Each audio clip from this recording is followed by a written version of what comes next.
جوج ديال الصناعيه دراوش خارجين من ديورهم على ندبوري طالبين غير طرف ديال الخبز، خدامين في واحد الفيرمه كبيره معزوله، الشمس حاره والعرق هابط معاهم، كيحافروا الساس بالبالا والفاس باش يعرضوا واحد الحيط.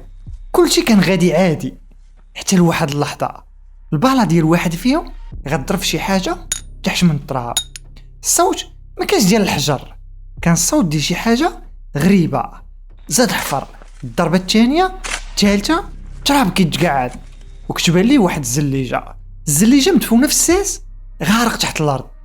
الفضول غلبو، هبط على ركابيه وبدا كيمسح داك التراب بيديه، وكل ما مسح كل ما الخلعه شاداه وتيسول راسو شنو هادي خزينه. داكشي اللي شاف تحت الزليجه غيخليه يغوت غوته وحده غتسمع في الفيلم كامله، غوته غتحل الباب على قصه كطير النعاس. قضيه ديال اليوم غادي تصدمكم وغتخربق عليكم العقل ديالكم، وخاص يكون دماغكم شاد مزيان باش تقدروا تستوعبوا كميه الغدر اللي فيها. يومين وانا كنقلب في تفاصيل هذه الواقعه، ويومين واش نكتب لكم في هذه القضيه.